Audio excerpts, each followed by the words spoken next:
what you Deluxe Remaster.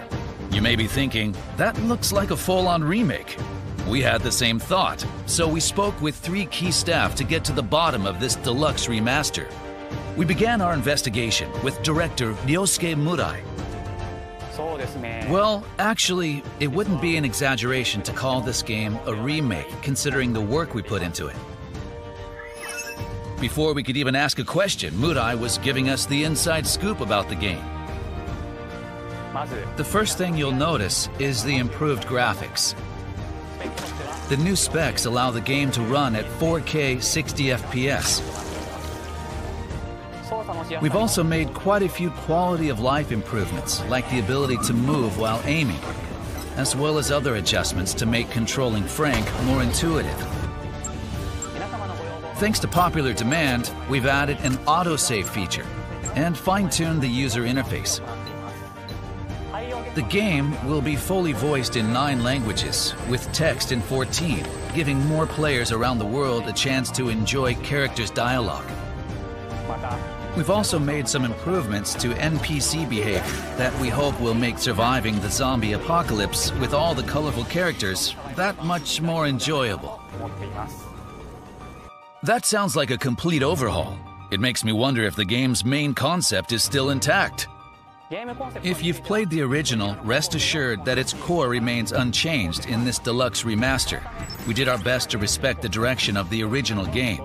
We kept the fundamental gameplay the same while improving upon the user experience. With this, we believe that both veterans and newcomers alike will be able to enjoy a fresh experience. Our goal was to ensure that today's players would experience the same shock players felt when the original game was released. We believe we accomplished this goal with Dead Rising Deluxe Remaster. We hope that everyone will give it a try.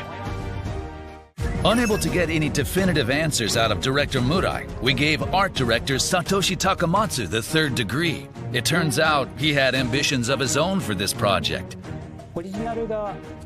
Because the original came out 18 years ago, there were many limitations during development.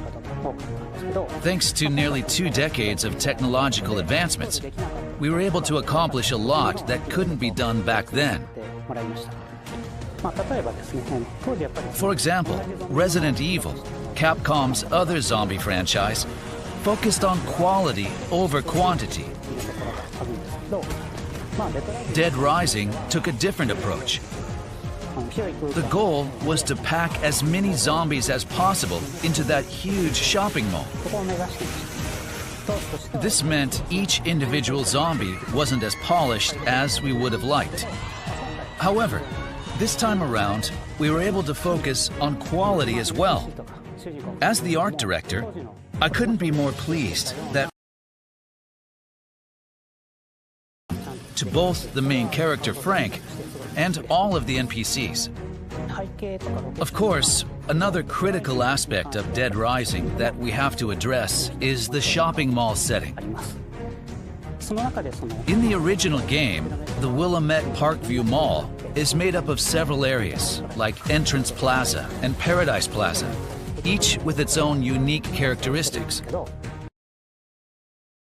These designs and evolved them even further by adding real-time lighting and shadow effects, so that each location takes on a different appearance, depending on the time of day. That's how much detail we've put into this project.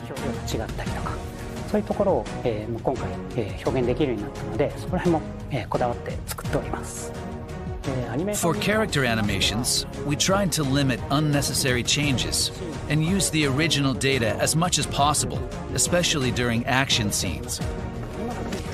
We could have made them more realistic with today's tools, but we wanted to preserve the unique and comical movements that made the original Dead Rising so special.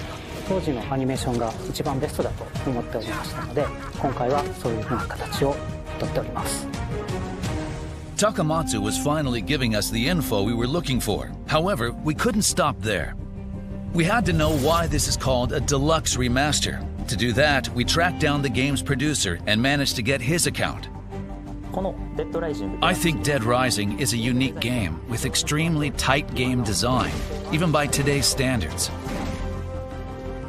However, we also knew the original game was released 18 years ago, and that improvements were needed to reach a modern audience. That's why we focused on improving playability, in addition to overhauling the graphics. This game truly deserves the title